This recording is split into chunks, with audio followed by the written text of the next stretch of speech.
El silencio de la casa era un eco de los 47 años que había compartido con Ricardo.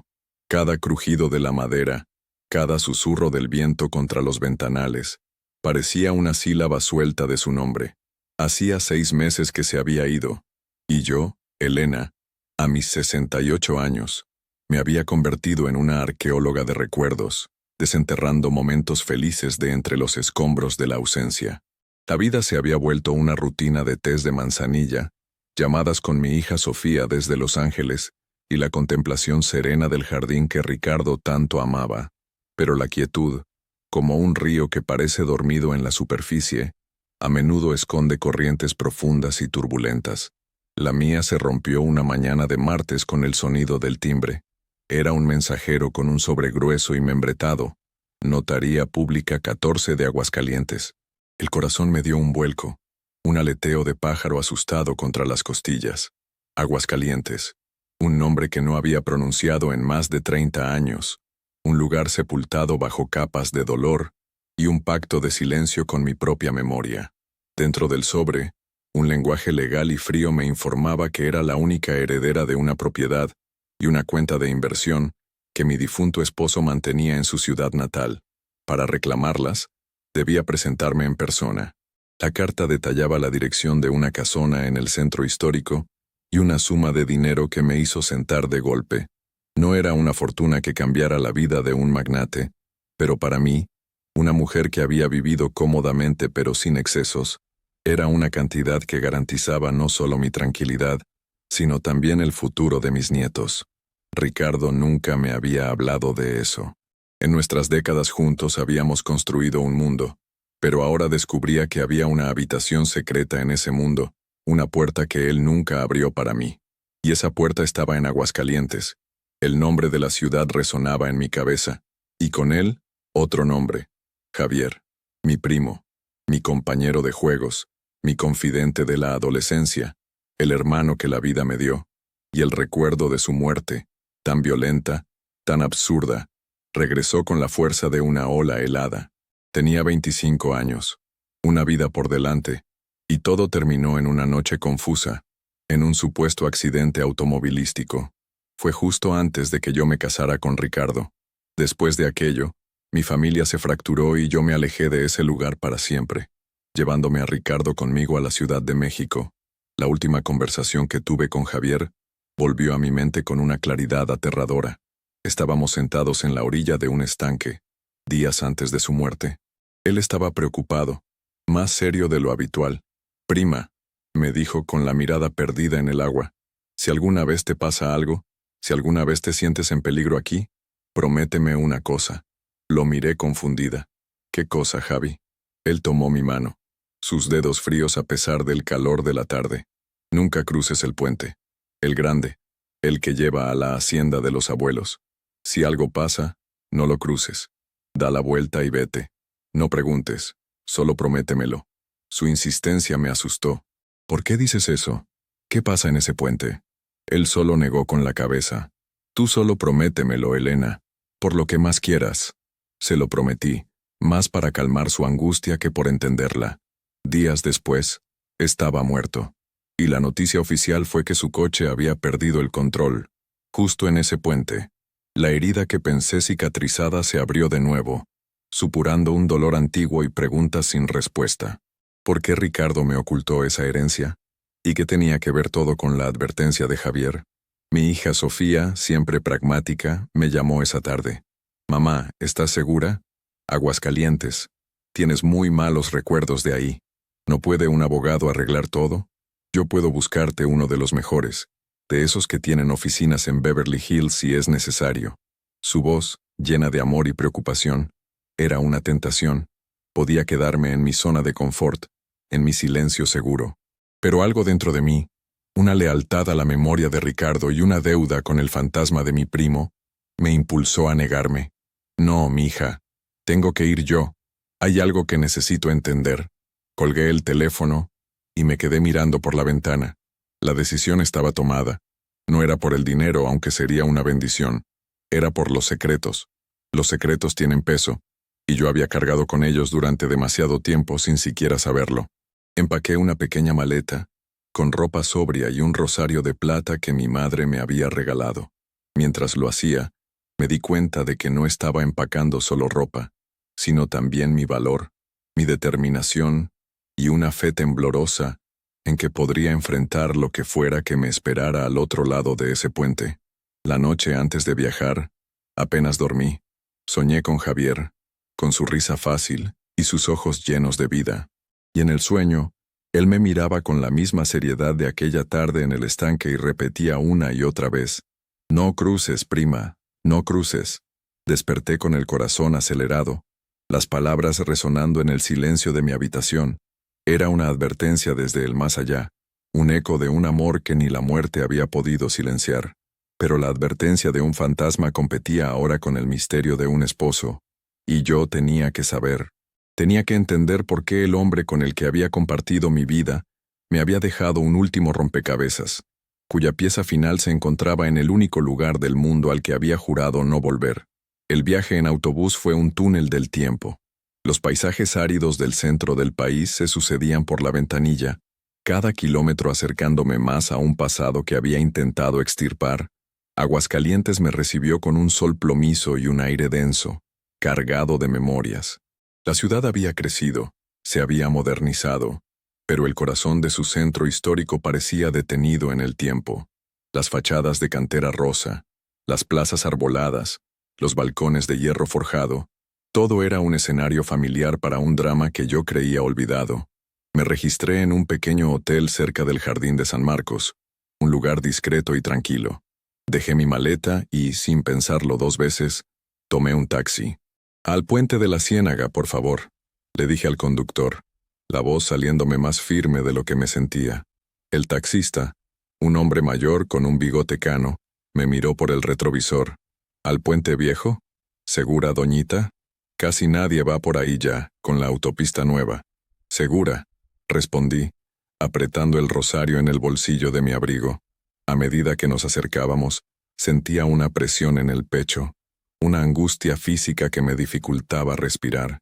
El puente apareció de pronto, una estructura de piedra antigua y maciza, arqueada sobre un lecho de río casi seco. Estaba flanqueado por árboles viejos y retorcidos, cuyas ramas parecían garras tratando de arañar el cielo. Le pagué al taxista y le pedí que me esperara. Él asintió, con una mirada de curiosidad y lástima. Me bajé del coche y el mundo pareció enmudecer. El único sonido era el del viento silbando entre las piedras del puente y el latido desbocado de mi propio corazón. Caminé lentamente hacia la entrada del puente. La advertencia de Javier era un grito en mi mente. «Nunca cruces el puente. Prométemelo, Elena». Me detuve al borde. Miré la extensión de piedra, las marcas del tiempo, las hierbas creciendo en las grietas. Este era el lugar donde la vida de Javier se había extinguido, el lugar que él me había prohibido pisar. ¿Qué estaba haciendo aquí? ¿Qué locura me había traído a desafiar la última voluntad de mi primo? ¿Un ruego hecho desde el borde de su propia tumba? Dudé. Una parte de mí quería dar media vuelta, correr de regreso al taxi y huir de Aguascalientes para siempre, dejar los secretos enterrados, el dinero sin reclamar, la paz sin perturbar. Pero la imagen del rostro de Ricardo, en sus últimos días, tan lleno de amor y de una tristeza que yo no comprendía, me detuvo. Él me había dejado esto por una razón. Confiar en él significaba seguir adelante. Respiré hondo, una bocanada de aire polvoriento y cargado de historia, y di el primer paso sobre el puente. La piedra se sentía fría y sólida bajo mis zapatos. Avancé, un paso, luego otro. El silencio era total, pesado, como si el propio aire estuviera conteniendo la respiración. Estaba a mitad del puente, el punto de no retorno, cuando lo escuché. No fue con mis oídos, no exactamente. Fue una voz dentro de mi cabeza, tan clara y nítida como si estuviera a mi lado. Era la voz de Javier, y decía una sola palabra, cargada de una urgencia desesperada. «Regresa». Me quedé paralizada. El vello de mis brazos se erizó. El sol de la tarde de repente se sintió helado. Miré a mi alrededor. No había nadie. El taxista estaba lejos, recargado en su coche. El lecho del río estaba vacío. Solo estaba yo, el viento y esa voz que no pertenecía a este mundo. «Vuelve, prima». Susurró de nuevo la voz en mi mente, esta vez con un matiz de dolor de súplica. Por favor, vuelve. Un terror primordial, frío y paralizante, se apoderó de mí. Quise correr, quise obedecer esa advertencia fantasmal, pero entonces, algo más fuerte que el miedo me ancló al suelo. Era la determinación, el amor por Ricardo, la necesidad de justicia por Javier. Si él me advertía, no era para asustarme, era porque había un peligro real, y yo no podía huir de él. Tenía que enfrentarlo. Cerré los ojos por un instante, apretando el rosario con tanta fuerza que los nudillos se me pusieron blancos. Perdóname, Javier, susurré al viento, pero no puedo volver. No todavía. Abrí los ojos y, con las piernas temblando pero la voluntad firme, seguí caminando. Crucé el resto del puente sintiendo la mirada invisible de mi primo en mi nuca, su voz desvaneciéndose en un lamento silencioso. Al llegar al otro lado, me di la vuelta. El puente parecía ahora un portal, una frontera entre el mundo de los vivos y el de los secretos, y yo lo había cruzado. Ya no había vuelta atrás. La búsqueda había comenzado. La Notaría Pública 14 era un edificio señorial en el corazón del centro, con un patio interior lleno de macetas y el eco de los pasos sobre el mosaico antiguo. El notario, un hombre llamado licenciado Valdivia, me recibió en una oficina atiborrada de libros y expedientes. Era más joven de lo que esperaba, con un traje impecable y una sonrisa que no le llegaba a los ojos. Me ofreció un café y procedió a explicarme la situación con una cortesía estudiada. Señora Elena, bienvenida. Su esposo, don Ricardo, era un hombre muy previsor. Dejó todo en perfecto orden. Mientras hablaba, yo no podía dejar de sentir que algo no encajaba. Su amabilidad era una fachada, un muro de profesionalismo diseñado para mantener la distancia. Me explicó que, además de la casa, Ricardo había dejado una cartera de inversiones considerable. Sin embargo, para liberarla, se requería la firma de otro miembro de la familia, un tecnicismo debido a la antigüedad de la cuenta. ¿Otro miembro de la familia?, pregunté confundida. Ricardo y yo no teníamos más familia aquí. Sus padres fallecieron hace mucho y... Me detuve. ¿Había alguien más? Alguien a quien habíamos borrado de nuestra vida. Su hermano, Arturo, completó Valdivia sin inmutarse. La cuenta fue abierta originalmente a nombre de ambos hermanos. Se necesita su firma para la transferencia final. El nombre cayó en la habitación como una piedra en un pozo. Arturo, el hermano menor de Ricardo, la razón por la que nos fuimos de Aguascalientes, la sombra que siempre planeó sobre nuestra felicidad. La última vez que lo vi fue en el funeral de Javier, su rostro una máscara de dolor que nunca me pareció genuina. Ricardo y él tuvieron una pelea terrible poco después, una ruptura tan violenta y definitiva que Ricardo me hizo prometerle que nunca volveríamos a hablar de él. ¿Dónde encuentro a Arturo?, pregunté, tratando de mantener la compostura. El notario me dio una dirección en uno de los nuevos fraccionamientos residenciales de lujo al norte de la ciudad. Él está al tanto de su llegada. De hecho, me pidió que le dijera que está ansioso por verla. La palabra ansioso me provocó un escalofrío. Sabía que no sería un reencuentro feliz. Antes de irme se me ocurrió una idea. Licenciado, ¿por casualidad usted conoció a un viejo amigo de mi esposo? Un hombre llamado Mateo Herrera. Era abogado también. Valdivia frunció el ceño. Don Mateo. Sí, claro. Un viejo litigante de la Guardia Antigua. Ya está retirado. Vive por el barrio de la Estación. Pero con todo respeto, señora, sus métodos son anticuados. Yo puedo encargarme de todo eficientemente. Su tono condescendiente hacia don Mateo encendió una alarma en mi interior. Agradecí, y me fui de allí con una sensación de inquietud. Ignoré la dirección de Arturo por el momento, y tomé otro taxi hacia el barrio de la Estación. Era una zona de casas viejas y calles empedradas, con el aroma de la nostalgia flotando en el aire. Encontré la casa de don Mateo fácilmente. Era una construcción modesta pero cuidada, con un pequeño jardín delantero. Un hombre mayor, encorvado por los años pero con una mirada increíblemente lúcida y amable, me abrió la puerta. Soy Elena, la viuda de Ricardo Castillo. Me presenté. Los ojos de don Mateo se iluminaron con un reconocimiento instantáneo. Elenita, ¡qué milagro! Pasa, pasa, hija. Estás en tu casa. El interior era acogedor y olía a libros viejos y a café recién hecho. Nos sentamos en su sala, y por primera vez desde que llegué a Aguascalientes, sentí que podía bajar la guardia. Le conté todo: la herencia, la carta del notario, la necesidad de la firma de Arturo y mi extraña experiencia en el puente. Él me escuchó en silencio, asintiendo de vez en cuando, su rostro arrugado mostrando una profunda concentración. Cuando terminé, suspiró profundamente. Ricardo era mi mejor amigo, dijo con voz queda, y era un hombre bueno, pero cargaba con un peso muy grande, el peso de su familia. Me explicó lo que yo solo sabía a medias. La rivalidad entre Ricardo y Arturo había sido amarga y profunda, especialmente después de la muerte de sus padres. Arturo era ambicioso, desmedido, siempre buscando el atajo y el dinero fácil. Ricardo, en cambio, era recto y trabajador. La pelea que los separó fue por dinero, Elenita. Arturo hizo una mala inversión, perdió una fortuna de la familia y culpó a Ricardo. Pero había algo más oscuro que Ricardo nunca quiso contarme del todo. Don Mateo se inclinó hacia adelante. Ese notario, Valdivia, es el abogado de Arturo. Son uña y mugre. Ten mucho cuidado con él. Y con Arturo, ten más cuidado todavía. Se ha convertido en un hombre muy poderoso y muy peligroso. Vive como un rey, siempre presumiendo de sus cenas en restaurantes de Polanco en la Ciudad de México, y conduciendo un BMW último modelo. La gente como él no se detiene ante nada para conseguir lo que quiere. La advertencia de don Mateo confirmó mis peores temores.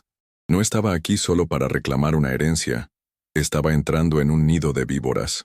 Ricardo te dejó esto a ti por una razón, continuó el viejo abogado. Él sabía que eras la única con la fuerza y la integridad para hacer lo correcto. Esa herencia no es solo dinero, Elena.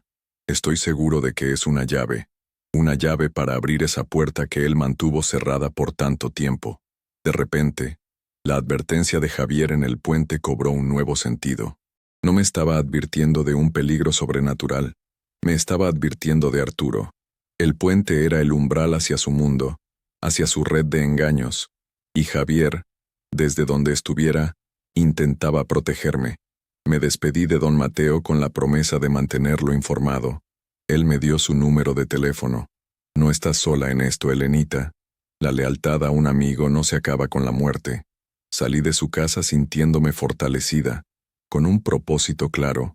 Ya no era solo la viuda de Ricardo, era su emisaria, y tenía una misión que cumplir. Armándome de valor, decidí que era hora de enfrentar al lobo en su guarida. Le di al siguiente taxista la dirección del fraccionamiento de lujo. Mientras el coche avanzaba hacia la opulencia y la falsedad, yo repasaba mi plan. Napoleón Hill decía que toda adversidad lleva la semilla de un beneficio equivalente. Mi adversidad era un cuñado codicioso y un pasado lleno de sombras. El beneficio, esperaba, sería la verdad y la justicia. El fraccionamiento era un mundo aparte.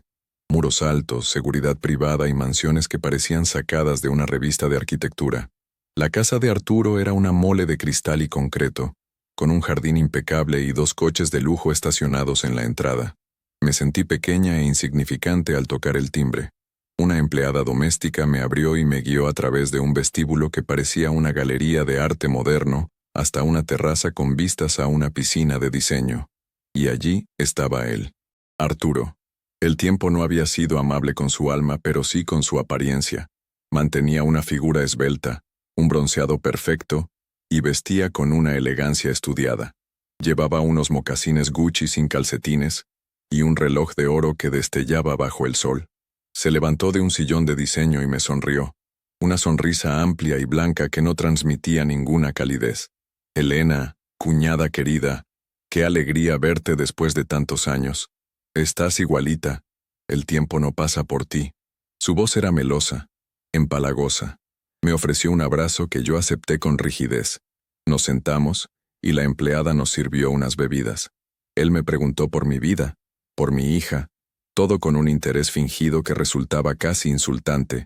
Yo respondí con monosílabos esperando que llegara al punto. Finalmente lo hizo. Me enteré de lo de Ricardo. Lo siento mucho, dijo, su tono cambiando a una seriedad igualmente falsa. Éramos hermanos a pesar de nuestras diferencias, y en su memoria quiero que este trámite sea lo más sencillo posible para ti. Sé que vienes por la herencia. Arturo se reclinó en su sillón, adoptando una postura de poder y generosidad. Mira, Elena, sé que todo este papeleo es tedioso. La cuenta, la casa, es un lío. Así que he pensado en una solución. Te ofrezco comprar tu parte. Te doy una cantidad generosa, ahora mismo. Un cheque certificado. Te ahorras los abogados, los impuestos, los dolores de cabeza. Firmamos ante Valdivia y mañana mismo puedes estar de regreso en tu casa, con tu vida tranquila. La oferta era tentadora. Era la salida fácil, la puerta de escape que Sofía me habría suplicado que tomara. Pero en sus ojos vi un brillo de ansiedad, un deseo apenas disimulado de que aceptara. Y supe, con una certeza absoluta, que la casa y esa cuenta bancaria valían mucho más de lo que él estaba ofreciendo, no solo en dinero. Aprecio tu oferta, Arturo, dije, mi voz sonando sorprendentemente calmada. Pero Ricardo me dejó esto a mí. Siento que es mi deber encargarme personalmente. No es por el dinero, es por honrar su memoria. La sonrisa de Arturo se tensó ligeramente en las comisuras. Elena, Elena, siempre tan sentimental. Esto no es una cuestión de honor, es un negocio. Y yo soy muy bueno en los negocios. Créeme, es la mejor oferta que vas a recibir. Su tono se volvió condescendiente, casi amenazante. Aguascalientes ha cambiado. Ya no es el pueblito que recuerdas. Hay gente importante, intereses. No es un buen lugar para que una mujer sola ande haciendo preguntas. La amenaza velada encendió una llama de indignación en mi pecho. ¿Quién se creía que era para intimidarme? Yo era una mujer que había criado una familia, que había enterrado al amor de su vida, que había sobrevivido a décadas de alegrías y tristezas.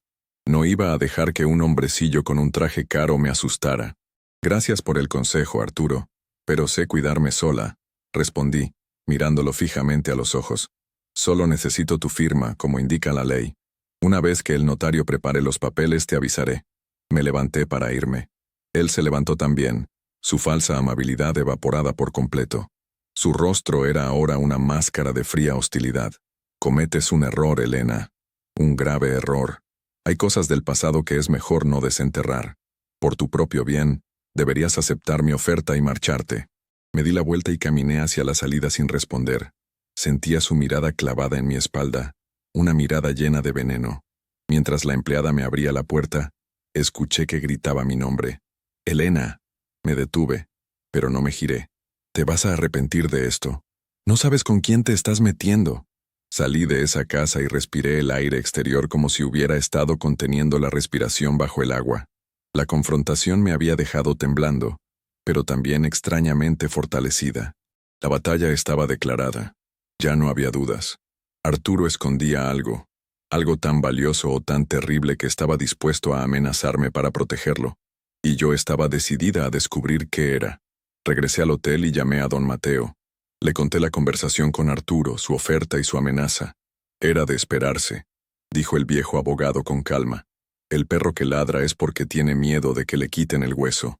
Ahora tenemos que ser más listos que él, Elenita. El siguiente paso es ir a la casa, la que te dejó Ricardo. Ahí deben estar las respuestas. Colgué el teléfono y me senté en la cama. La habitación del hotel de repente se sentía como un cuartel general. Yo era una soldada en una guerra silenciosa, una guerra por la verdad. Miré mis manos, arrugadas y manchadas por la edad. No parecían las manos de una guerrera, pero recordé las palabras de Napoleón Hill. La fuerza y el crecimiento vienen solo a través del esfuerzo y la lucha continua. Mi lucha acababa de empezar, y aunque el miedo era un nudo frío en mi estómago, la determinación era un fuego que comenzaba a arder con fuerza. Por Ricardo y por Javier, no me iba a rendir. La casa que Ricardo me había heredado estaba en una de las calles más antiguas de la ciudad, a la sombra de la cúpula de una iglesia barroca. Era una casona de 2 pisos con una fachada de cantera descolorida y un gran portón de madera que parecía no haberse abierto en décadas. El licenciado Valdivia me había entregado las llaves con una sonrisa forzada, como si me estuviera dando las llaves de mi propia tumba. Fui con don Mateo. Él insistió en acompañarme, para que no te enfrentes sola a los fantasmas, dijo con una sonrisa amable. Al introducir la llave en la cerradura, el óxido protestó con un chirrido lastimero. La puerta se abrió a un zaguán oscuro y a un patio central invadido por la maleza. El aire dentro era denso, inmóvil, cargado con el olor a polvo, a humedad y a tiempo estancado. Era como entrar en un recuerdo, un lugar donde la vida se había detenido hacía 30 años. Muebles cubiertos con sábanas blancas que parecían sudarios. Retratos colgados en las paredes cuyos rostros nos miraban desde detrás de una capa de mugre. Telarañas que colgaban del techo como candelabros fantasmales. «Aquí crecieron Ricardo y Arturo», dijo don Mateo en un susurro, como si no quisiera perturbar el silencio. «Después de que ustedes se fueron a México, Arturo la cerró. Dijo que le traía malos recuerdos. Qué mentiroso. Lo que no quería es que nadie metiera las narices. Comenzamos la tarea de explorar. Era un trabajo lento y metódico. Don Mateo, con su experiencia legal, se centró en un pequeño despacho en la planta baja, buscando entre cajones y archivadores cualquier documento, cualquier testamento o contrato antiguo que pudiera darnos una pista. Yo, mientras tanto, me dediqué a recorrer las habitaciones, abriendo armarios, cajones de cómodas, sintiendo que cada objeto me contaba una historia. En la que debió ser la habitación de Ricardo, encontré una caja de madera en el fondo de un ropero. Dentro, había cosas de su juventud, un trofeo de natación, algunas cartas de amor que yo le había escrito, y una vieja fotografía en blanco y negro. La saqué, y sentí un nudo en la garganta. En la foto estábamos 3 personas, sonriendo a la cámara, sentados en un escalón de piedra. Un joven Ricardo, con su sonrisa tímida y su mirada honesta. Un Javier adolescente, con su aire travieso y lleno de vida. Y un Arturo un poco mayor, que no sonreía como los otros, sino que miraba a la cámara con una intensidad extraña, casi depredadora. Detrás de ellos, borroso, se veía el arco de piedra del puente. El puente. Siempre el puente. La foto era una reliquia de un tiempo más feliz, pero vista ahora, a la luz de todo lo que sabía y sospechaba, parecía un presagio. La inocencia de Ricardo y Javier contrastaba de forma brutal con la oscuridad que ya se adivinaba en la mirada de Arturo. Guardé la foto en mi bolso como si fuera una prueba, aunque no sabía de qué. Pasamos todo el día en esa casa, abriendo ventanas para que entrara la luz y el aire, perturbando el sueño de décadas de polvo. No encontramos ningún documento revelador. Al atardecer, estábamos cansados y cubiertos de suciedad. «No te desanimes, Helenita», me dijo don Mateo mientras cerrábamos el portón. «Esto es como buscar oro. Hay que remover mucha tierra antes de encontrar una pepita. Mañana seguiremos». Esa noche en el hotel, recibí una llamada. Era mi hija Sofía. Su voz sonaba angustiada. «Mamá, ¿qué está pasando? Acabo de recibir una notificación del banco. Tu cuenta principal, la de México, ha sido bloqueada. Sentí que el suelo se me abría bajo los pies». «¿Qué? ¿Por qué?» «Dice que hay una disputa legal sobre el testamento de papá. Alguien en Aguascalientes interpuso un recurso, un tal Arturo Castillo. Tu cuñado. Mamá, te lo dije. Este hombre es peligroso. Vuelve a casa, por favor. Podemos contratar a los mejores abogados. Hay una clínica en Houston que papá y yo siempre admiramos por su departamento legal. Podríamos consultar con ellos. No importa el costo». El movimiento de Arturo era brillante y cruel. Me había cortado los fondos, intentando asfixiarme económicamente, dejándome varada en una ciudad extraña sin acceso a mi propio dinero. Quería que entrara en pánico, que me sintiera vulnerable y corriera a aceptar su oferta. Y por un momento, casi lo logra. La soledad y el miedo me golpearon con fuerza. Estaba sola, lejos de mi hija, luchando contra un enemigo invisible y poderoso.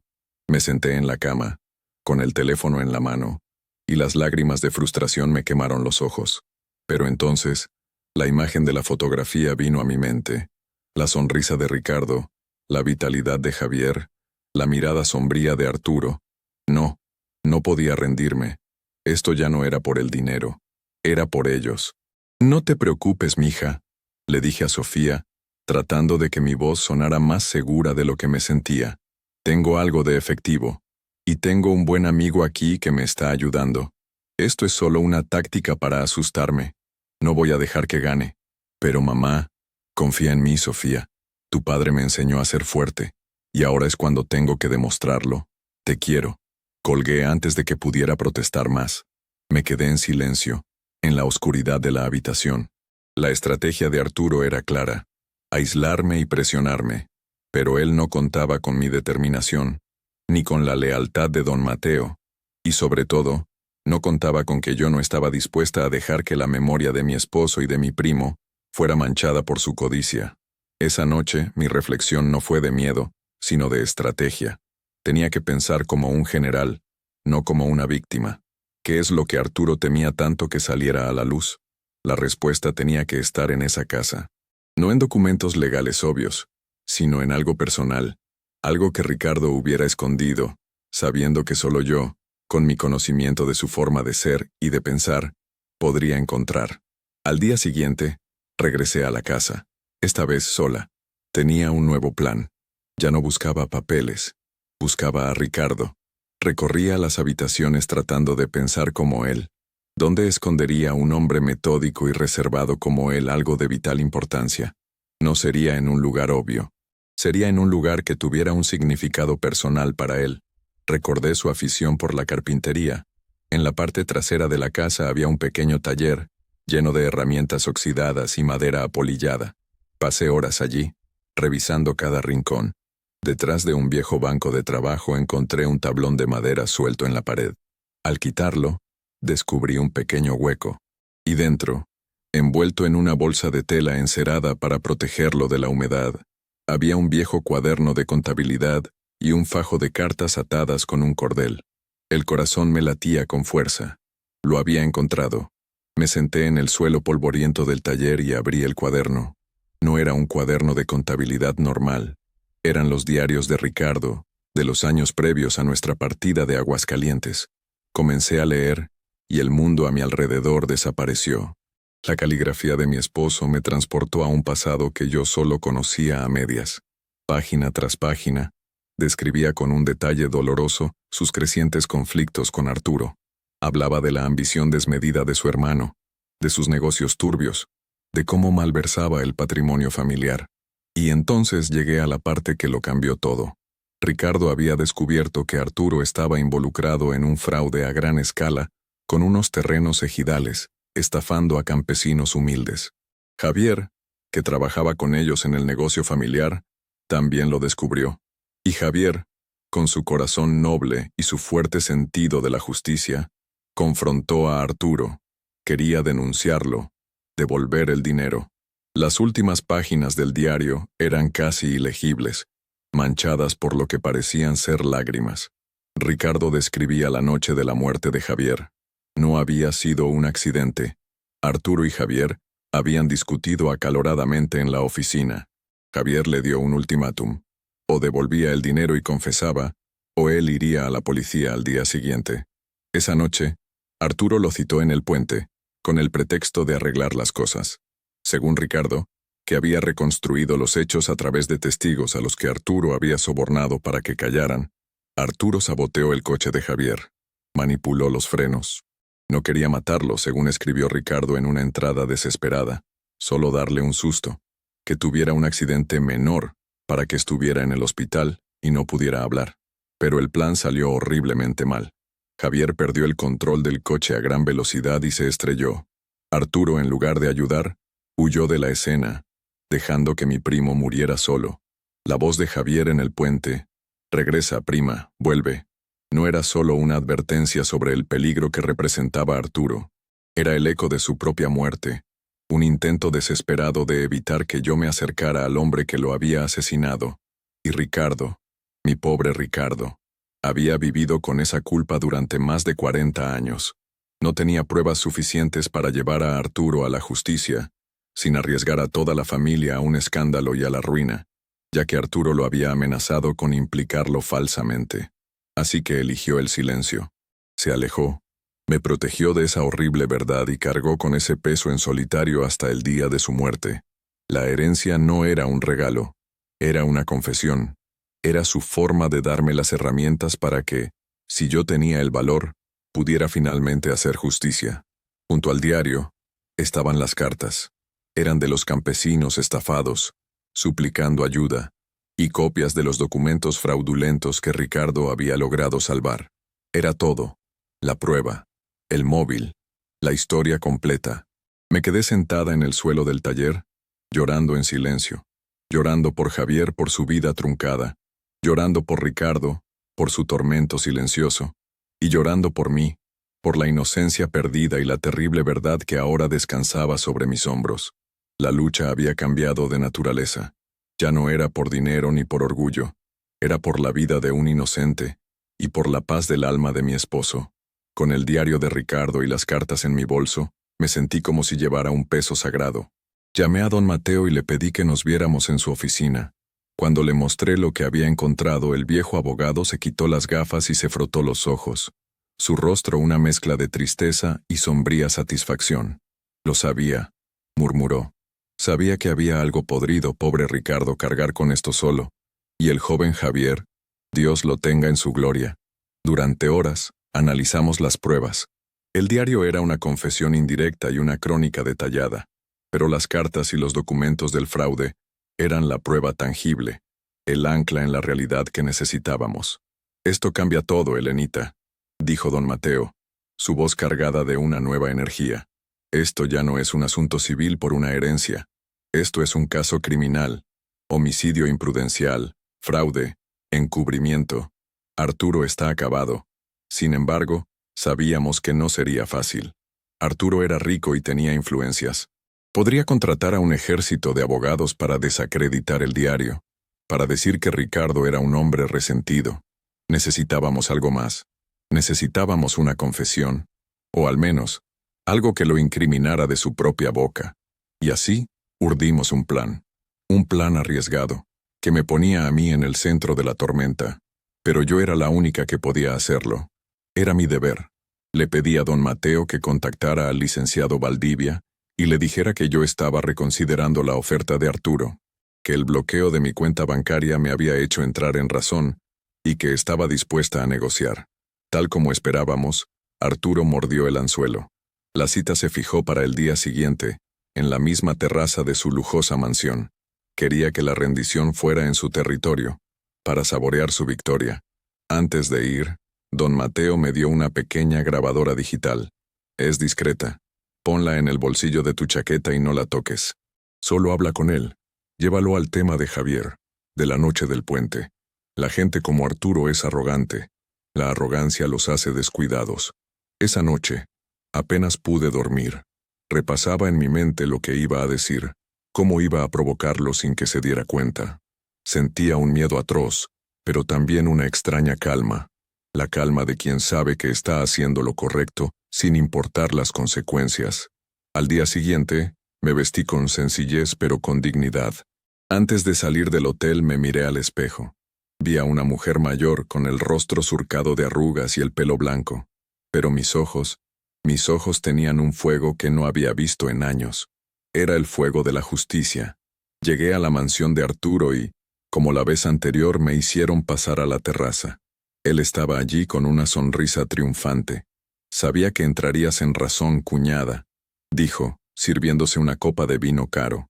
El dinero habla un idioma que todos entendemos, ¿no crees? Me senté frente a él, activando la grabadora discretamente en mi bolsillo. No es por el dinero, Arturo. Es porque he estado pensando, y tienes razón, hay cosas del pasado que es mejor dejar enterradas. Jugué mi papel de mujer derrotada. Él se relajó, visiblemente complacido. Exacto. Ricardo, que en paz descanse, era un soñador. No entendía cómo funciona el mundo real. A veces hay que tomar decisiones difíciles por el bien mayor. ¿Decisiones difíciles?, pregunté, mi voz apenas un susurro. Como lo que pasó con Javier. El nombre de Javier flotó en el aire entre nosotros. La sonrisa de Arturo se desvaneció, reemplazada por una sombra de irritación. ¿Qué tiene que ver Javier en esto? Eso fue un accidente, una tragedia. Lo sé, dije bajando la mirada. Pero he estado en la vieja casa. He encontrado cosas, recuerdos. Una foto de ustedes tres en el puente. ¿Se veían tan jóvenes? Ricardo siempre se sintió culpable por no haber podido hacer más por él. Ricardo se sentía culpable por todo, espetó Arturo. con desdén. Tenía una conciencia que no le servía para nada. Javier era igual de ingenuo, un idealista. Quería salvar el mundo y no se daba cuenta de que el mundo no quiere ser salvado. Quería denunciarme por unos tratos con unos terrenos. Iba a arruinar a la familia por un puñado de indios. ¿Te das cuenta de la estupidez? Su arrogancia lo estaba haciendo hablar. Mi corazón latía con fuerza contra mis costillas. Pero, ¿la discusión que tuvieron? Ricardo escribió sobre ella en un diario. Dijo que Javier te dio un ultimátum. Arturo se rió, una risa amarga y sin alegría. ¿Un diario? Ricardo y sus novelas. Sí, discutimos. El mocoso me amenazó. Pero yo no iba a dejar que un niño con delirios de héroe destruyera todo lo que yo había construido. Se inclinó hacia adelante, su voz bajando a un siseo confidencial y venenoso. Le di una lección, eso es todo. Quería que se asustara, que se rompiera una pierna y se quedara calladito por un tiempo. Fui al puente esa noche, sí. Le moví un par de cosas al coche. Nada grave. ¿Cómo iba a saber yo que el idiota vendría a toda velocidad por esa curva? Él mismo se buscó su destino. Fue su culpa, no la mía. Un accidente provocado por su propia imprudencia. Había caído. Lo había admitido todo. La manipulación del coche, el motivo, su presencia en el lugar. Sentí una oleada de náuseas, pero mantuve la compostura. Así que... Ricardo lo sabía, dije para terminar de atar los cabos. Claro que lo sabía, o lo sospechaba, pero era débil. Nunca se habría atrevido a enfrentarme. Prefirió huir como un cobarde y llevarte con él. Me dejó el camino libre. Y mírame ahora. ¿Crees que me arrepiento? Cada decisión que tomé, buena o mala, me trajo hasta aquí. Y no cambiaría nada. Se reclinó de nuevo en su silla, con una expresión de suficiencia. Había confesado un asesinato, justificándolo como una decisión de negocios. En ese momento sentí un profundo desprecio por él, pero también una inmensa piedad. Era un hombre hueco, podrido por dentro, cuya única medida de valor era el dinero. Entiendo, dije, poniéndome de pie. Gracias por tu sinceridad, Arturo. Ahora sé exactamente lo que tengo que hacer. Su rostro mostró un atisbo de confusión. ¿Qué? ¿Vas a firmar? Oh, sí, respondí, caminando hacia la salida. Voy a firmar, pero no los papeles que tú crees. Salí de esa casa por última vez, con el corazón apesadumbrado pero con el alma en paz. Tenía su confesión. La justicia para Javier y Ricardo estaba por fin al alcance de mi mano. Con la grabación en nuestro poder, todo se movió rápidamente. Don Mateo, revitalizado como un viejo león de guerra, se puso en contacto con un fiscal de su confianza, un hombre íntegro al que la red de influencias de Arturo no había podido corromper. Presentamos todas las pruebas, el diario de Ricardo, las cartas de los campesinos estafados y, la pieza clave, la confesión grabada de Arturo. El fiscal escuchó la grabación en silencio, su rostro endureciéndose con cada palabra arrogante y despiadada de mi cuñado. Cuando terminó, nos miró a don Mateo y a mí. Tienen mi palabra, dijo con una gravedad solemne. Se hará justicia. La detención de Arturo fue noticia en toda la ciudad. Ocurrió discretamente, pero el escándalo estalló como una bomba. El poderoso empresario, el hombre de sociedad, arrestado por un fraude de hacía décadas y por su conexión con la muerte de su propio primo. Sus abogados, incluido el licenciado Valdivia, intentaron de todo. Alegaron que la grabación era ilegal, que el diario era una falsificación, que yo era una viuda vengativa. Pero las pruebas eran abrumadoras. Las cartas del fraude llevaron a una investigación más profunda que destapó una red de corrupción mucho mayor. Y la confesión, aunque obtenida sin su consentimiento, era tan detallada y contundente que resultó imposible de refutar. El juicio fue largo y doloroso. Tuve que testificar reviviendo cada detalle de mi viaje, de mis descubrimientos, de mi conversación con Arturo. Él me miraba desde el banquillo de los acusados con un odio puro, sus ojos prometiendo una venganza que nunca podría cumplir.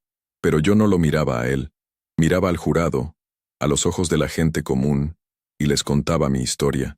La historia de dos hermanos, de un primo leal, de un secreto guardado durante 40 años, y de un amor que trascendió la muerte para buscar la verdad. Al final, la justicia prevaleció. Arturo fue declarado culpable de fraude y de homicidio imprudencial. La sentencia fue de muchos años de prisión.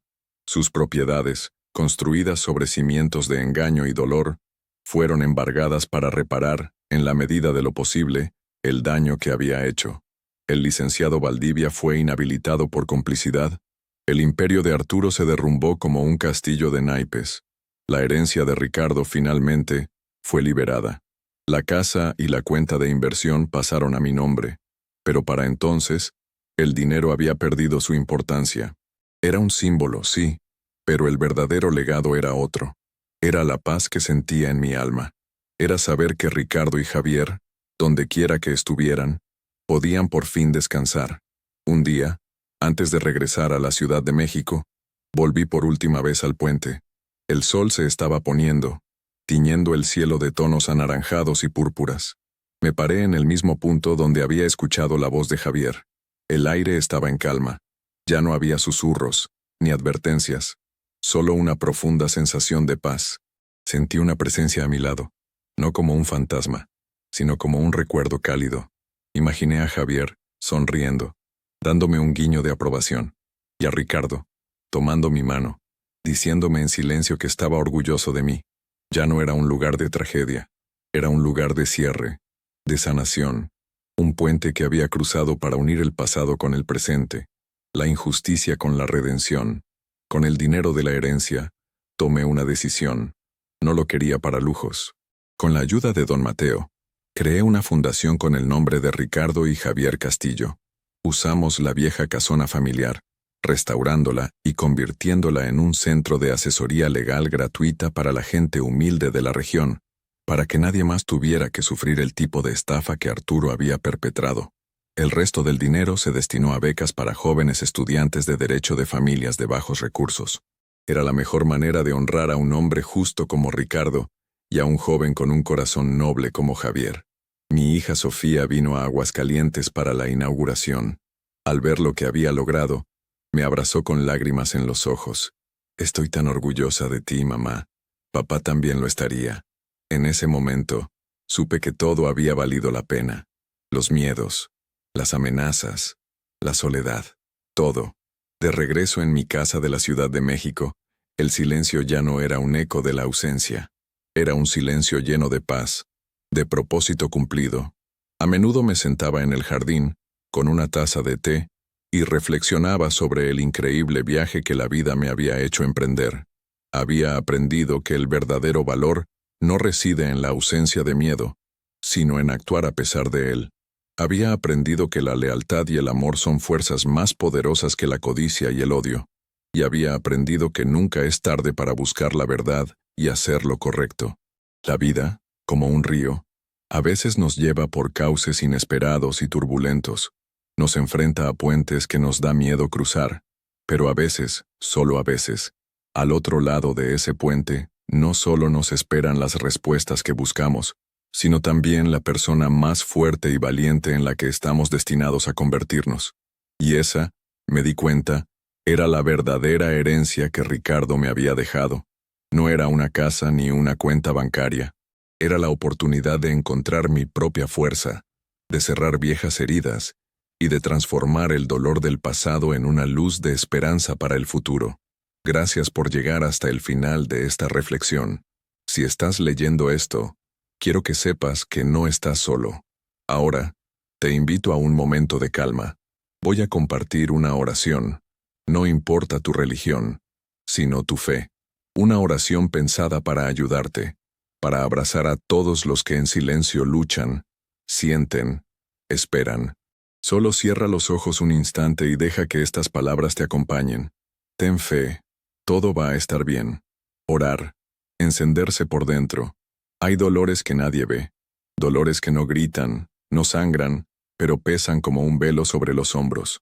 Esos que uno carga en silencio, tratando de entender, de seguir, de soportar. Pero hay un momento, y yo he estado ahí varias veces, en que el esfuerzo cansa, la mente se rinde, y algo dentro de uno se arrodilla, no por debilidad, sino por verdad. Es en ese instante cuando la oración comienza, o mejor dicho, aparece. no esa hecha con palabras bonitas o promesas apresuradas, sino la que brota de un lugar tan profundo que ni siquiera tiene nombre, como un susurro del alma diciendo, ya no puedo sola. Orar, descubrir, no es pedir, es recordar. Recordar quiénes somos cuando el ego se aquieta. Recordar que la vida también late en lo invisible, que hay un centro en nosotros donde todo descansa, y que aunque por fuera todo parezca derrumbarse, ese centro permanece. A veces orar es simplemente cerrar los ojos y recogerse como una flor que siente el frío de la noche. Es permitir que una presencia suave nos envuelva, no como magia, sino como sustento. Como quien dice sin prisa, aquí estoy, incluso ahora. La oración o la súplica no cambia el mundo, pero cambia a quien ora. No evita los dolores, pero transforma la forma en que atravesamos cada uno de ellos. Nos da una mirada más tierna, un corazón menos endurecido, un paso más firme, incluso en la oscuridad. Es como si por un instante el alma flotara por encima del tiempo y regresara al cuerpo con más paz. No una paz ruidosa, sino esa que solo quien ha pasado por el caos puede reconocer. Orar es afinar la escucha. La mente se calla y la intuición despierta. Las respuestas no siempre vienen en palabras. A veces son solo percepciones, toques sutiles, un calor en el pecho. La oración ilumina lo que estaba turbio, deshace nudos que ni sabíamos que teníamos. Y lo más bonito es que no tiene que ser complicado. Orar es hablar con Dios, con el universo, con esa inteligencia amorosa que nos habita y nos envuelve, incluso cuando lo olvidamos. Y no tiene que sonar bonito. No necesitas saber rezar. No necesitas entender nada sobre la fe. Puede ser un desahogo en la ducha, una lágrima en la almohada, una frase susurrada antes de dormir. Cuídame. Puede ser incluso el silencio, cuando el dolor es tan profundo que no salen palabras. Dios entiende todo eso. El universo escucha lo que el corazón no sabe decir. No hay una forma correcta. Hay presencia. Y cada vez que nos permitimos ese encuentro, aunque sea sin ritual, aunque sea sin certeza, es oración. Es tan simple, tan al alcance. Orar es solo recordar que no estamos solos. Y entonces, un día, sin darnos cuenta, nos volvemos oración. La forma de caminar, de tocar, de callar, todo empieza a vibrar distinto. Ni siquiera hace falta decir nada. Solo estar ahí ya es oración viva. Y hasta en los días en que no logramos orar, y sí, hay días así, el alma sigue orando por nosotros. El espíritu no olvida de dónde viene.